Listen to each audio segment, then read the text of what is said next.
Good afternoon, crafters.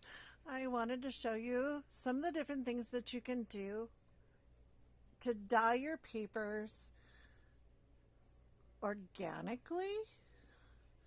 So basically with a lot of the foods that you actually eat in your home. And these are just a couple of the examples that I have.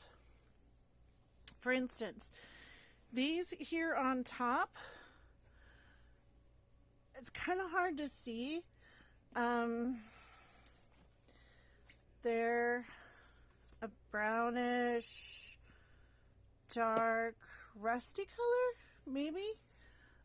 They've faded a little bit over time, but these were actually done with avocado skins. So my first experience into dyeing paper.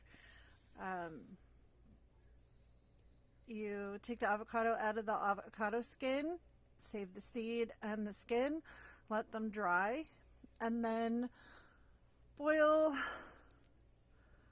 I don't know, 2 to 3 avocados with the seeds.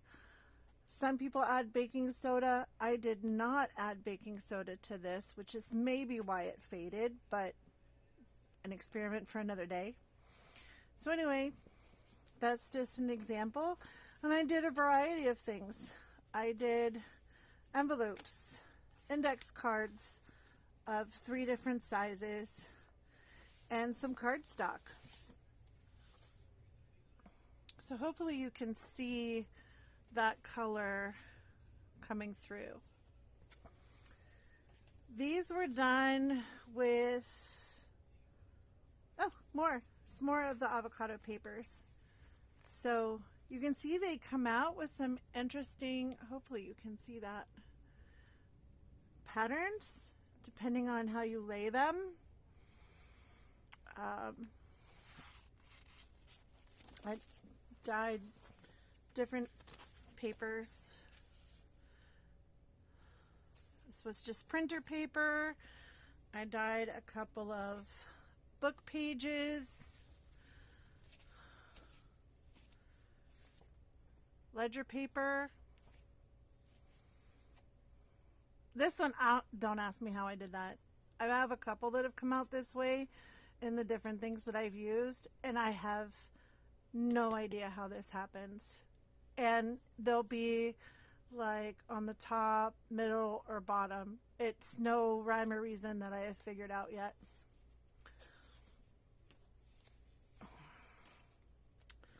Let's see. These I did with food color. I just sprayed it on, let them dry. Oh no, I'm lying to you. These are actually done with tissue paper. That's right. That's the first ones I did with tissue paper. So I have little spots here. That's actually a little piece of leftover tissue paper. You know, the streamer paper is what I mean. The dollar store streamers, you would get them wet and that color leaks into the water. And these were done with streamer papers. That's how I got these. And you can use any other color streamers. The water just absorbs it, and I just kind of squished it on there. Let's see. I think this was more of the same, different streamers. I tried to do a stencil with this. Didn't come out real good, but it still makes a nice background.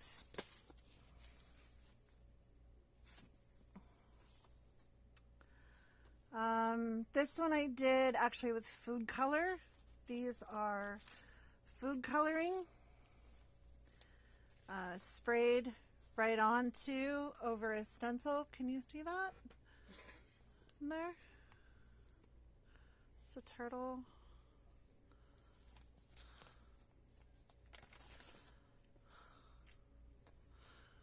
It's food color right on there. Put the stencil down on the paper and spray. and let it dry. Leave your stencil on there while it dries.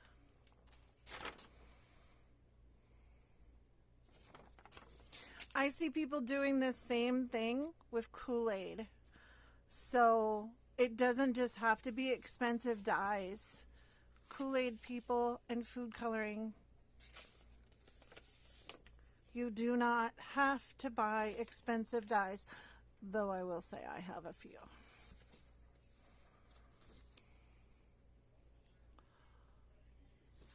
Yeah, just use what you have. Granted, sometimes they don't always come out. But again, it's a background. You're going to cover it anyway.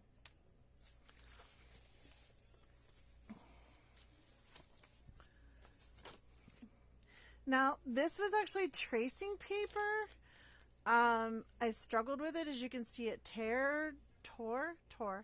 But that's because I put it in there and left it sit. And it became very hard to peel out. So if you do tracing paper, do it one at a time. Put it in there, leave it sit, and then gently pull it out, because some super fine paper. But again, you can come up with a variety of stuff. Tracing paper you can get from the dollar store. Again, super cheap. No, I didn't throw this torn disaster away because, hello, I tear paper for crafts anyway. This was coffee. This was just sprayed on coffee. I have a spritz bottle from the dollar store. And this is instant coffee, folks. This is the cheapest instant coffee you can get. It actually works better than brewed coffee. Just mix it with hot water and away you go. If you put your coffee into a spray bottle, make sure that you keep it in the refrigerator. You can save it, and even if you're done dunking, again, save it, just put it in the refrigerator. These were onions. These I did with onion skin. Yes, your yellow onion.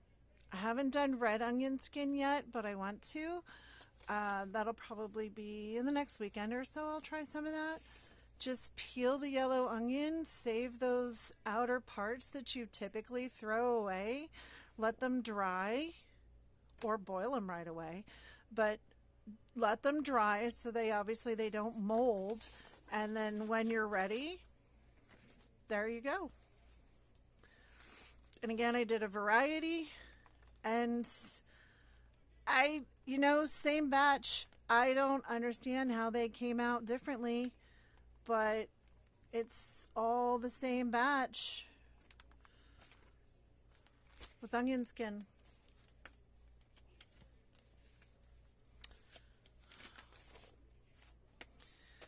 All right. This was an experiment with, again, coffee dyeing. But in this case, what I did was I took the paper and I wrinkled it up. I smooshed it real good. And I left them sit in the smooshed balls in the coffee. Let them sit for a little bit. Then took the balls out and let them dry in the sun. And once they were fully dry, carefully unwrap them. And that's how you get this. Vintage, aged, stained paper. Perfect. Again, instant coffee and printer paper. Let me turn this a little sideways. I don't know how it comes up different, but when you wrinkle it, wherever that coffee pools, that's what you end up with. Fun stuff. Just instant cheapo coffee.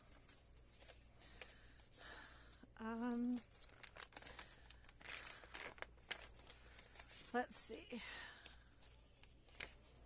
This edge here, this edge was left to sit on the metal pan. I used a cookie sheet to set it outside. And then I had a piece of lace that I put over it. And that's how I got that design. This piece was exposed to the sun, and it was summer when I did this, so 1,000,000,000 degrees outside. When you do your stencils,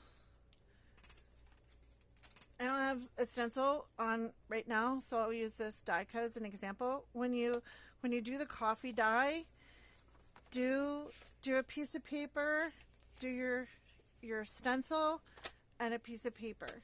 Keep them stacked, and depending on the strength of your stencil or what you want to pattern, it will bleed through a couple of papers.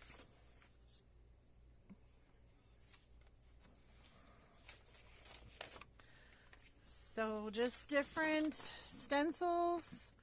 I have some really big stencils. Some of them didn't come out real good. Some of them came out real vibrant. Again, here you can see where it was exposed, and I stacked the paper so that the edges were not covered by the other ones. Still smells like coffee. But yeah, you don't need to see them all. Some of them again came out really awesome. Ooh, that one came out really good. I'm getting excited all over again. So again, just a variety. I did notebook paper, just your regular school lined paper. Again, with the edges and the craziness, I don't know. I have no answer. I have no answer. This was some watercolor paper, actually. This was heavy duty watercolor paper. It's very thick, very thick. This one was fun. This one was done with red cabbage. So I took half of a red cabbage and I boiled it, and I got everything from a range from purple to blue. Again, some people tell you to put baking soda in there. I did not in any of my experiments. Again, with the wrinkling up and leaving them in balls, just be real careful because they do tear. But again, you're gonna tear paper anyway. So just interesting how it all came out with a range of colors. Again, no answer. No answer. I think this is one I set on the table outside, and so this was uncovered. I'm pretty sure this is done by the sun, but I'll have to actually specifically test for that theory. Once you've got it laying out there, you can flick more on it, and that's how I got some of the different spots. Just an incredible, I don't know. I don't know how it happens. Where'd that paper go? There it is. I don't have an answer. If you are a scientist or you know, please leave me a comment and tell me why it happens. This was just me practicing with inks and splotching to get that. First attempts at bloop bloop stamping with an ink pad. I'm not going to show you my lovely art. Yes, that was my lovely art. This is watercolor paint. I just sat here and took a brush and went swoosh, swoosh, swoosh, splattered it, whatever. Again, backgrounds. And then just some more coffee dyed paper and stencils. So yeah, there's just some examples of what you can do. You can use, like I said, red onion, yellow onion, cabbage, red cabbage, turmeric, carrots, I've been told, beets, anything, Kool-Aid,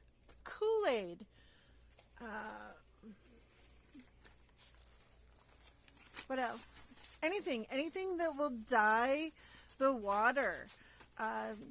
Test it for you, what works for you and what your conditions cause to be the best. It's just a wide range of things and what you can do. You can take the coffee and just spritz it all over the place. You can, or any of the colors, any of the colored water. So really, just play. Just get your dyes, get your colors, get your Kool-Aid, whatever it may be, and just play and have fun. Because this stuff's all backgrounds. It's not going to be a waste anyway. Rip it, shred it, cover it, use it for ephemera, use it for, like I said, a background. Enjoy, have a great time, and just play. Happy crafting.